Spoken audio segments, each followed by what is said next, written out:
Kia ora, everyone. It actually gives me great pleasure to be here today with you. And following in Michelle's footsteps, I will do my pipiha ko Drakensberg Tamanga, ki KwaZulu Natal, Afrika ki te Tonga, ko Amgini te Awa, ko Sing te Iwi, no take to ko ho rangatira, ko te whanganui atara ko Pōneki tō mātou kainga. Tēnā koutou, tēnā koutou, tēnā koutou katoa. I actually feel quite privileged to be here with you today. And if we're talking about the future, I'm looking at the future right on the screen with the various faces, the various colors, and the mix. You are the future for New Zealand. And it is so timely that you are having this discussion because the future of New Zealand is in your hands.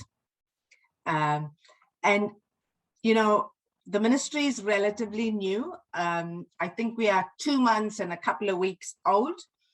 And our focus is on doing a lot of work in terms of supporting diversity and highlighting the positive outcomes that diversity brings. Because I do think that one thing we don't want to do when we come to New Zealand or being part of New Zealand is assimilation. Because if you bring your own true self is when you bring a different perspective to the table and when you can contribute in a meaningful way.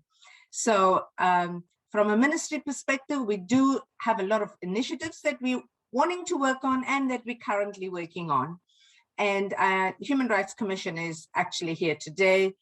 They are running the Racism is No Joke campaign, and that started due to COVID-19 last year. And we have worked with Human Rights Commission on that. I do want to acknowledge Meng, Foon and his team for leading that work for New Zealand. And I know I've got my teammates on the call, Yasser and Hisham, who've done a lot of work at a local level. And I know the Christchurch team runs a series of events where we bring communities together to celebrate our different cultures in different ways. And in terms of some of the key projects, we are running a graduate program for ethnic youth, and that is to change the face of the public service to reflect the demographics of what New Zealand's looking like today.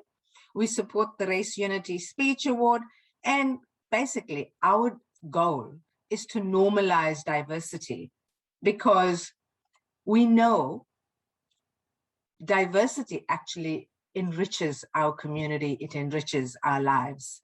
And being our true selves is actually contributes to that wide variety. And I want to acknowledge again that being part of this is more meaningful to me because I grew up in South Africa where you had legalized racism and legalized apartheid. So being part of this dialogue and knowing that how you change and what the future is going to look like, it sits in this group today. And without further ado, and I know I've been kept to time, by the way, so I also want to tell the speakers I will be timing you and moving you on. I'd like for you to, as panelists, do a brief self-introduction before I go into asking your questions. Glenis, could I start with you first? Just where you come from and a little bit about yourself so the team around this screen know who they're talking to. O tēnā tātou katoa, tuatahi ka rere atu aku mihi ki te kaikarekia, tēnā koe I te timatanga ātāhua o a tātou nei hui. Ko ōperu te maunga, ko ripurua te awa, ko ripurua anō te kāinga, he wahine tēnei no te tairāwhiti, nō reira tēnā koutou. I come from a little place called Ripurua, about 2.5 hours drive northeast of Gisborne, population 6. It's my ancestral home. It's the place where 40 generations of people before me have lived and loved and thrived in Aotearoa, New Zealand. And it's my children's favourite place in the world. So very strong sense of connection to te tairāwhiti. So tēnā rā koutou. Andrew, I'm deliberately not using titles because I think we want to be part of this team rather than you calling you the judge. So Andrew, would you like to quickly introduce yourself? Tēnā koutou katoa, ko kaukau te maunga, ko Karori Te Awa, ko whanganui a Tara, hau ko te kai komihana mō ngā tamariki o Aotearoa, ko Andrew Becroft takurangawa, he pai ki te kōrero ki a koutou I tēnei rā. Nau mai haere mai talo whalawa, malo eila lei, whakalo whara atu, kia rana, Nisam Volavanaka. Oh, it's just terrific to be here. I think we've got over 70 participants. Yeah, I guess you couldn't be in this office, which for me expires 31st of October. I will have done 5 years, and before that I was Principal Youth Court Judge. You couldn't be in either of those two roles without not being hit between the eyes with the issues of what children and young people name very clearly as racism. And I come from that perspective. Thank you, Andrew. Meng, over to you. Tēnā tātou me ki tāku nei mihi e rere ana ki te kaikareke, whakapuare tātou hui. Me ki tātou nei kai kōrero o te wā nei, ka mihi ki a koutou ngā rangatahi, ko whakaemi nei kei ro I tēnei hui, a tā huarawa atu. My name is Meng. Somebody said my whakapapa is from the cabbages. And so the cabbages is from my background as a market gardener. We lived in Matawhero and we had our shop in Makaraka. And I've got a lovely wife. We were arranged marriage. So arranged marriage is okay, people. We're 42 years of that. We've got 3 children. They do not listen to any of us. And so that's okay. They all got mixed marriages. Now we've got 2 beautiful grandchildren in Brighton, and I love living in the Tainawhiti, and the Tainawhiti is my home, and many of our uncles and aunties of all cultures have brought me up as the way I am here today. And I am the Race Relations Commissioner. Before that I was the Mayor for 18 years in Gisborne. Beautiful. So lovely to see you all. And before that, like I said, I used to pick potatoes and cut cabbages. Kia ora. Thank you, Meng. I'm conscious of time, so I'm actually going to start with Glenis, and I'm going to pose a question to Glenis and give her some time to respond to us. Glenis, from your perspective, do you think racism can be governed away in terms of, with racism taking place in so many forms, do you think that if government puts limitations or legislation around this, we will be able to get rid of racism? Over to you, Glenis. Oh, kia ora, Anusha. Just a tiny question to start us off. Thank you so much. Hey, look, I think government has an important role to play at both ends of the ledger. I loved what you were talking about earlier around building our appreciation of the power of diversity. But here in Aotearoa, we're still trying to figure out how to honour te tiriti and to understand who we are as a nation who signed te tiriti nearly 200 years ago now. So we've got a bit of work to do in terms of our own understanding of the history that shaped this nation. And you will all appreciate and realise that our history really, in many ways, is no different to any other nation's history, except it's keenly felt by the people who call Aotearoa home, and in particular, those of us who have been here for a very, very long time.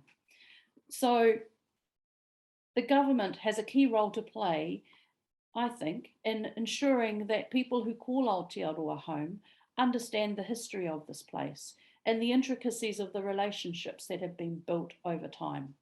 You know, I'm sitting here smiling to myself as I hear Meng introduce himself, because I know that shop and I know his family and I know of his father's deeds across our community, sending kai to marae when a tangihanga was on. You know, those acts of generosity within a community build a firm foundation for an enduring relationship. And those are the kinds of settings that good governments can create within their power. In terms of legislation, I think I would consider that to be a last resort rather than a first resort.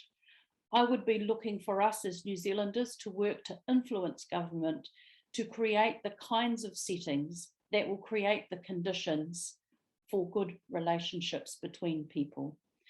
Remember, racism was imported to these islands from another place. The idea of white supremacy or white superiority, they are foreign to us in this corner of the South Pacific.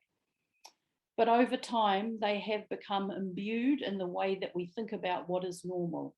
So there's big work to do between communities and government to begin to critically consider what it is that we've come to think of as normal, and to really ask ourselves searching questions about how that came to be. The unpicking of colonialism's legacy will take all of us, but the government has an important role to play in setting expectations, in setting the conditions for those pieces of work to happen. Importantly, I think setting expectations around, for example, what knowledge is valid in the governance of Aotearoa. It seems odd to me that for a nation who is built on Te Tiriti o Waitangi, that it's still very difficult to find mātauranga Māori within the systems of government in this country. Now, I know that within mātauranga Māori, there is provision for building of relationships with people from other places, from other communities. There is provision for honouring diversity. The manaakitanga principle actually gives us a beautiful foundation to work with. But that's not where the struggle is. The struggle is in, I think, a young nation coming to terms with its history. And as we come to terms with that history, I really think we can begin to move forward. What's heartening at the moment is that I'm seeing a wholesale rejection of this notion of normalized white superiority, this normalization of racist behavior. We all see the data and the statistics. We know the catastrophic impact that racism has on children, whānau, families, young people, communities.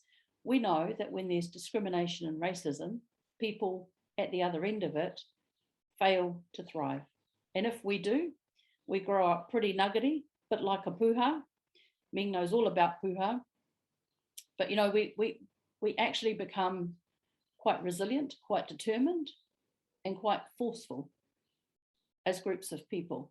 So here in Aotearoa, I think we are just beginning to open up, have that dialogue, to call it out, to discount it, to say that we've had enough. It's been a long time coming.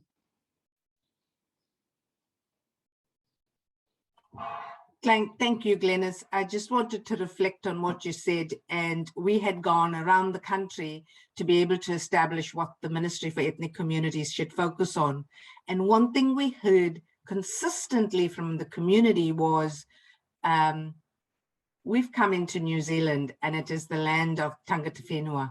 How come we are not educated about it as migrants coming in? Why aren't we welcomed in with Māori and, you know, onto the marae? Because that would be a core part of being part of New Zealand society. So what you're saying is very important to all of us in terms of how we embrace, because we are all guests here and we accept that.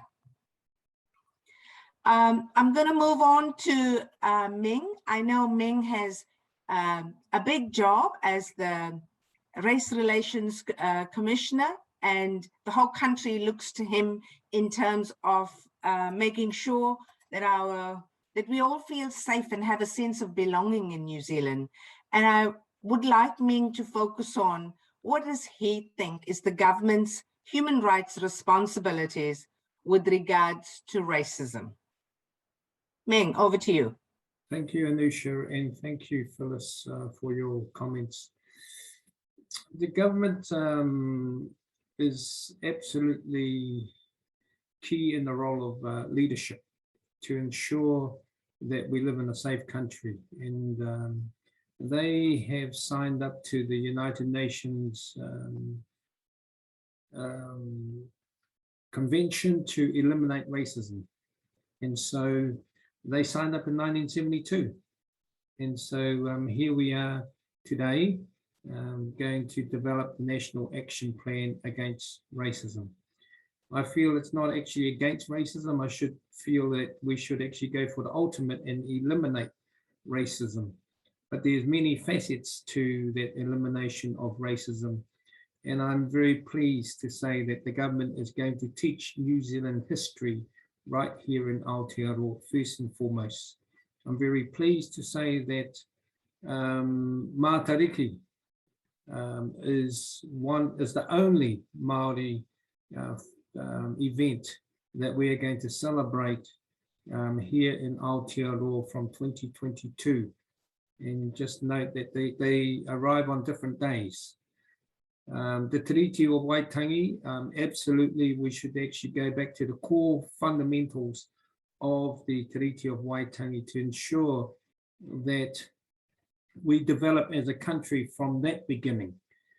The government at the present time, I think they are taking racism seriously, since they, especially this particular government, because it has adopted in their manifesto the National Action Plan to eliminate racism.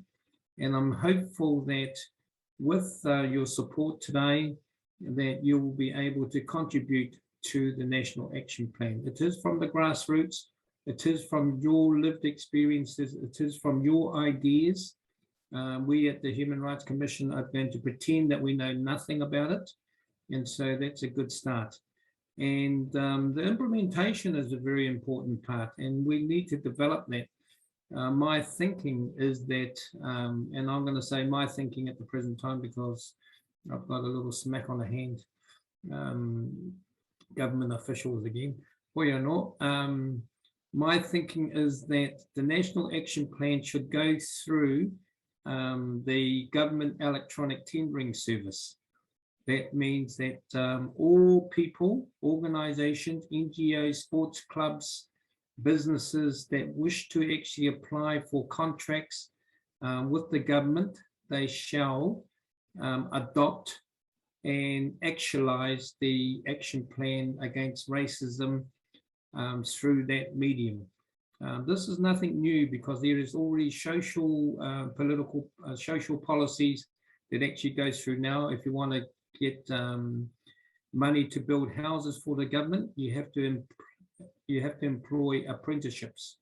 If you want to actually get contracts, you've got to make sure that your supply chain is squeaky clean, that you're not having slave labor or fixing aeroplanes for people that are fighting against other people in other countries, and those sorts of things, environmental stewardship. So the government has a huge role to play, but I'm not going to say that the government is the answer to everything. We are the answer to everything, you and I, and individually, starting from the home is very important, and that we need to actually get some skills in how to actually manage conflict, because one of the things that we aren't taught at schools is actually how to manage conflict. We all taught how to celebrate and be yippee when we win medals and pass our exams. But what happens to the people that fail? How do they cope? How do we actually coach them to cope with failure? How do we actually teach people how to cope with racism or any form of discrimination? The reason why the government, why we're very keen on eliminating racism, because at the Human Rights Commission, 50% of our complaints are actually racially orientated, and the other 50% are disabilities. And so therefore there is a strong will amongst all people to eliminate racism. I must say in the last 2 years that the word racism has actually come to the tip of everybody's tongue. We're actually calling it out. We're actually talking about it, debating about it. We're having forums like this, which is awesome. We must not be afraid to actually debate and try to eliminate racism in a free speech country like Aotearoa. Now, there's going to be some testing legislation coming along soon, and that is the hate speech legislation. And so that's going to lower the threshold a little bit in terms of not inciting, not only inciting hate and violence, not inciting violence, but also the intent of inciting violence. That is a huge shift. And so we as individuals, we need to actually be very mindful of that particular aspect. I'm really focused on our school children. Did you know that only 60% of our children turn up to school on a daily, weekly basis, and the schools have a 40% bullying rate according to ERO, the Education Review Office? This is not Meng stats, this is the government stats. And what are they going to do about it? Because it has been consistent for the last half a dozen years and nothing has changed. I was actually quite shocked when Victor Walker came to my office. He worked for the Ministry of Education. He said, Meng, did you know that? I said, no. He told me that when I was the mayor. And so I was cognizant when I actually entered into this job. I wanted to really find out, is it really true? And it is really true. So we can't get the foundations of our young children right for them to have the right to education and safety in schools. How are we going to progress our nation going forward? We are not. I'll be speaking later, but awesome to be with you. Thank you so much. This is a marvelous group of people, and you have your time in leadership. You are leaders from the day that you were born, because, and we still, us older ones, still have our roles in leadership as well. So the whole nation needs to show leadership in eliminating racism. Kia ora. Thank you, Meng. One thing we know is that we are not born with racism. We're not born with racist ideas. It's learned behavior, and it's the area that we surround ourselves influence our thinking, and we can change our thinking. The power sits within us. And on that note, I'd like to invite Andrew Becroft, and I'd like to hear from Andrew in terms of how can the government introduce policies to tackle racism in a way that brings everyone along for the ride. It's important that even though the naysayers, we can take them with us on the journey and listen to them as well. So Judge Becroft, we'll be keen to hear from you. What strategies you think we should Let me tell you a story. Just after I became Children's Commissioner, I was speaking to a large conference, and I was reflecting on my time as Principal Youth Court Judge and talk about how I was obviously guilty of subconscious bias or unconscious bias. When you see that there are 21% of Māori in the community, 48% of those apprehended by the police are Māori, so you could blame the police a wee bit.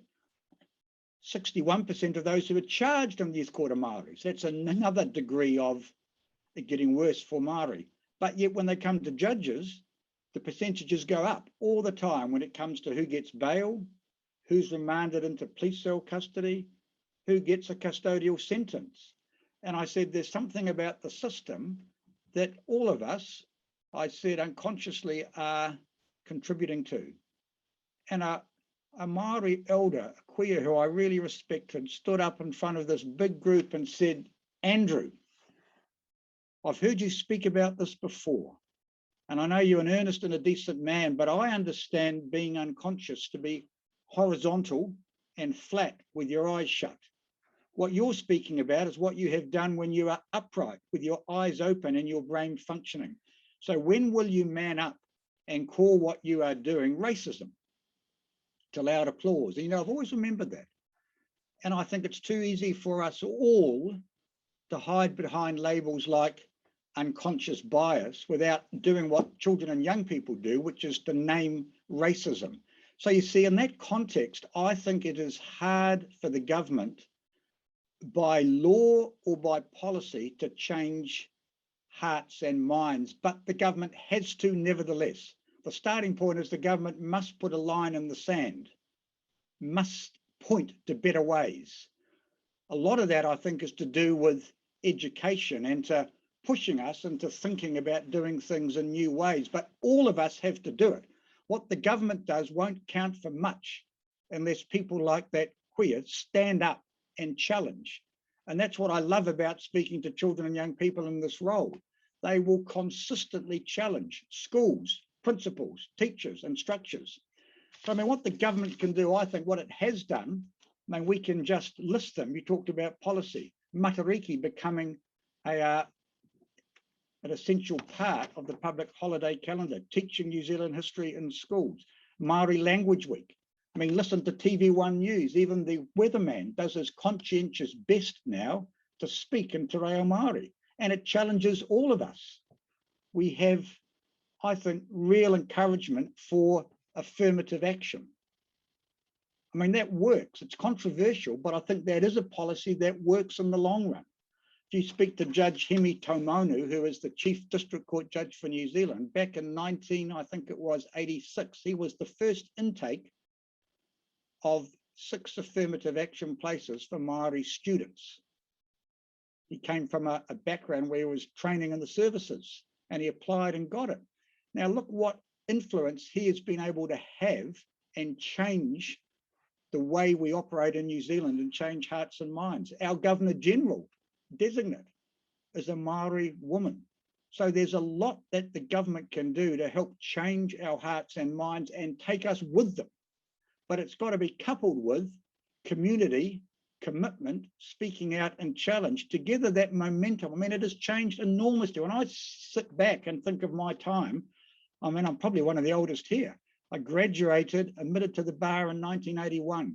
The change that has taken place in those 42 years in New Zealand is enormous. So while there is much to be done, and there's much that we must hang our head in shame about internationally, let's at least stand back and see, in terms of the evolution and sweep of history, things have changed significantly in New Zealand. I mean, I remain cautiously optimistic.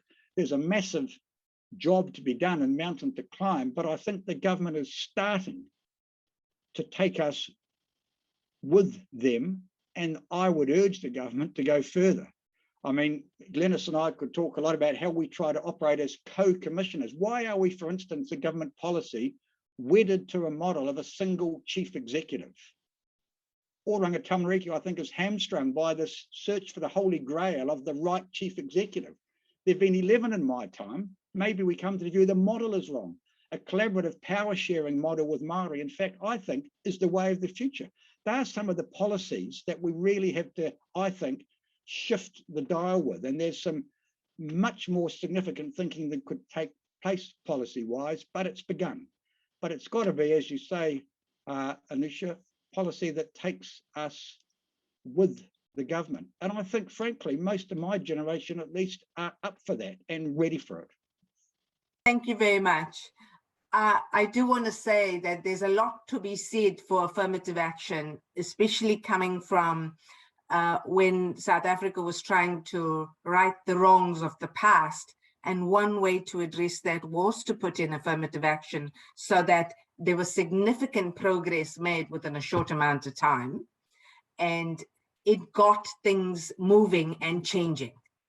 So I'd leave that to you. I did want to thank our 3 panelists, especially for making the time to be here with all of you and myself, because it's a Saturday and they would have been having time with their whānau and having other things to do, but they chose to be with us today, which is quite a privilege for us. So I'd like to personally thank them on behalf of all of you, and for the contribution they have made, and actually for you as well, for making that time, because you know that any change lies in your hands. And on that note, I'd like to hand over to Michelle. Michelle, thank you very much.